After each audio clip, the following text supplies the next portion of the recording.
Joining me now to discuss, Democratic Senator Ed Markey of Massachusetts. He sits on the Foreign Relations Committee. Senator, thanks for the time. I appreciate it. No, you're welcome. So the president, he's expected to sign this Russia sanctions bill that passed overwhelmingly in both houses of Congress. Russia did not wait, obviously, to respond. What impact will that have, what Russia's done?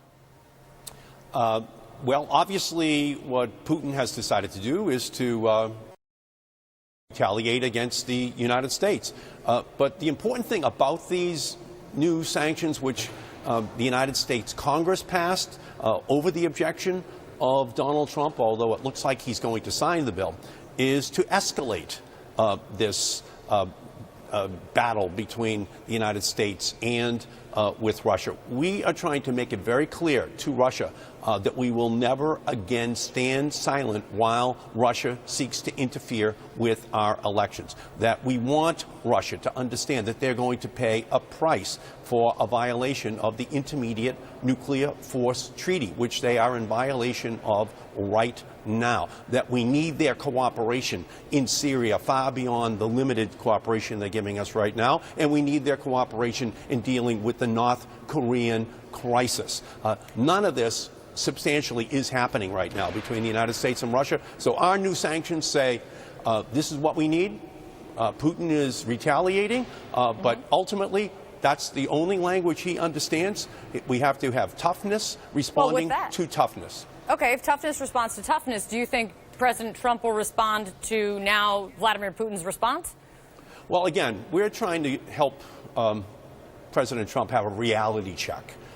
He continues to deal with Putin in a way which ignores the reality of what Putin has been doing in Crimea, in Ukraine, in North Korea, in Syria, and in our elections. And what we're trying to do is push him. And hopefully General Kelly, as the new Chief of Staff, will have a more realistic assessment of what, in fact, the Russians have been doing and what needs to be done in order to have an appropriate pushback that ultimately leads to negotiated resolutions of each one of those conflicts.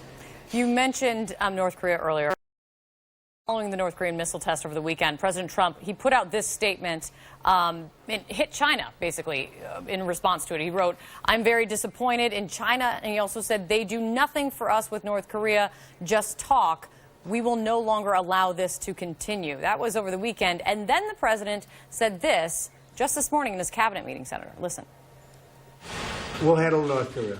We're going to be able to handle them. It will be handled. We handle everything.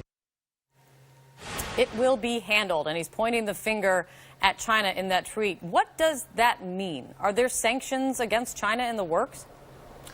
Well, when he says we will handle it, he does so on a weekend where the United States is shooting off missiles over in that region. There is no military solution to this problem that doesn't lead to an escalation that could be catastrophic, that could lead to a second Korean War, could lead to the worst catastrophe we have ever seen in 2 generations in our country. And so the only answer is to deal realistically with China. There was a 37% increase in trade between North Korea and China from 2016 to 2017. The president should have known that.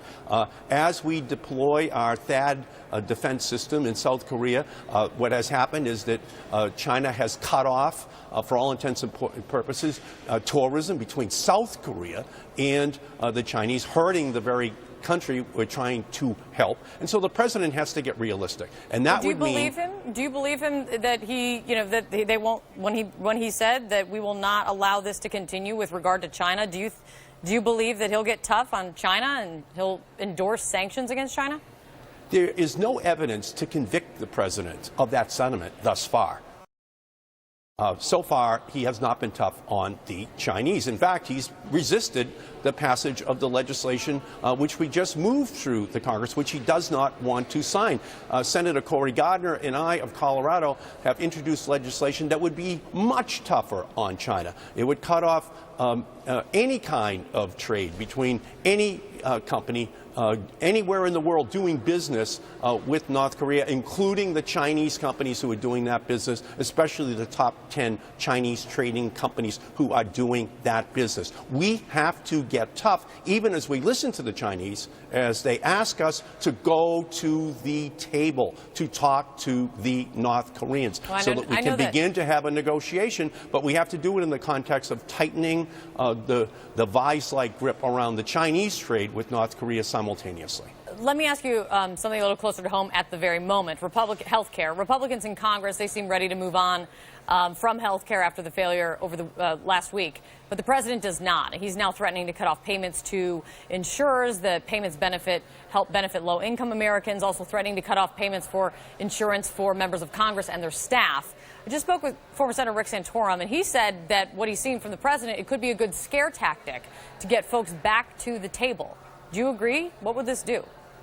Look, the president has a choice. Either he can engage in repetition syndrome, which is only going to lead to an escalation, or he can begin to work towards reconciliation, hearing what the members of Congress, Democrats and Republicans, have been saying to him, to find a way of ensuring that the system does not collapse, not cutting off funding, which is what John McCain and Susan Collins and Lisa Murkowski were objecting to, which would still be the block to him moving any legislation, but rather working together to make sure that the system does work, especially for those families who are working families who can't afford in our country, and that's where the subsidies go, and that's what he's objecting to, helping those very hard-working families who just can't afford insurance in this incredibly escalating inflationary health care price increase that has been occurring over the last generation.